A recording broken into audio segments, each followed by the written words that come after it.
Hi, good morning. ಇವತ್ತೊಂದು ಒಳ್ಳೆ health tips ಏನಪ್ಪ ಅಂದರೆ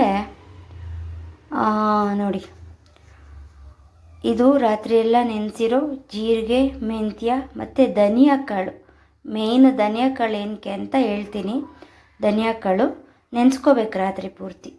ಇದು ಇಂಗು, ಇದು ನಿಂಬೆಹಣ್ಣು, ಇದು ಬೆಟ್ಟದ ನೆಲ್ಲಿಕಾಯಿ, ಮತ್ತು ಇದು ಪಿಂಕ್ ಸಾಲ್ಟು ಮತ್ತು ಪೆಪ್ಪರ್ ಪುಡಿ. ಇವಾಗ ಇದಿಷ್ಟರಿಂದನೂ ಒಂದು ಒಳ್ಳೆ ಹೆಲ್ತ್ ಡ್ರಿಂಕ್ ಮಾಡ್ಬೋದು. ಏನೇನಕ್ಕದು ಯೂಸ್ ಅಂತ ಫಸ್ಟ್ ಹೇಳ್ತೀನಿ.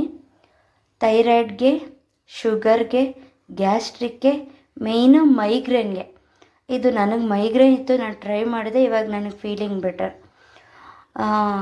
ಇದೇನೆಂದರೆ ರಾತ್ರಿ ಪೂರ್ತಿ ನೆನೆಸಿದ್ದೀವಲ್ಲ, ಧನಿಯಾ ಕಾಳು, ಮೆಂತ್ಯ, ಜೀರಿಗೆ, ಇದನ್ನು ಈಗ ಒಂದು ಅರ್ಧ ಲೋಟ ಇಲ್ಲ 1 ಲೋಟ ಇಲ್ಲ 1.5 ಲೋಟ ಹಾಕ್ಕೊಳ್ಳಿ.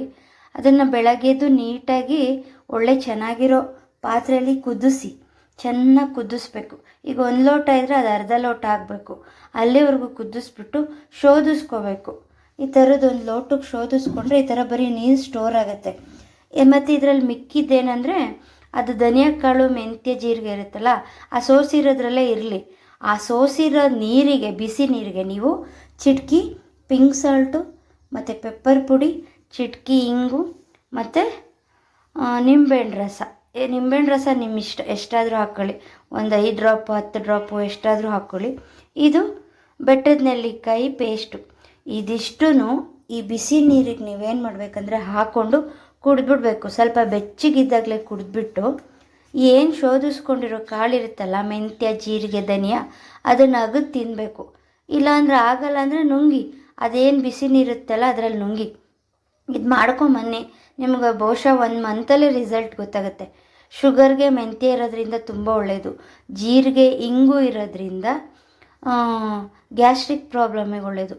ಮೈಗ್ರೇನ್ಗೆ ಮೇಯ್ನು ಪಿಂಕ್ ಸಾಲ್ಟು ಮತ್ತು ನಿಂಬೆಹಣ್ಣು ತುಂಬ ಒಳ್ಳೆಯದು. ಮೈಗ್ರೇನು ಸ್ವಲ್ಪ ಕಮ್ಮಿ ಆಗ್ತಾ ಬರುತ್ತೆ. ಮತ್ತು ಬೆಟ್ಟದ ನೆಲ್ಲಿಕಾಯಿಂದ ಸ್ಕಿನ್ನಿಗೆ ಒಳ್ಳೆಯದು ಮತ್ತು ಕೂದಲು ತುಂಬ ಚೆನ್ನಾಗಿ ಬೆಳೆಯುತ್ತೆ. ಆಮೇಲೆ ಇದೇನು ಸುಮ್ಮನೆ ಬ್ಯೂಟಿ ಟಿಪ್ಸ್ ಹೇಳ್ತಾರೆ, ಸುಮ್ಮನೆ ಯೂಸ್ ಆಗಲ್ಲ. ಇಲ್ಲ, ನಾನು ಹಂಗೆ ಅಂದ್ಕೊಂಡು ಮಾಡ್ತಿರ್ಲಿಲ್ಲ. ಬೆಟ್ಟದ ನೆಲ್ಲಿಕಾಯಿ ಕೂದಲುದ್ರೂ ಸಮಸ್ಯೆಯನ್ನು ಕಮ್ಮಿ ಮಾಡೇ ಮಾಡುತ್ತೆ. ನನಗೆ ಕಮ್ಮಿ ಆಗಿದೆ. Thank you.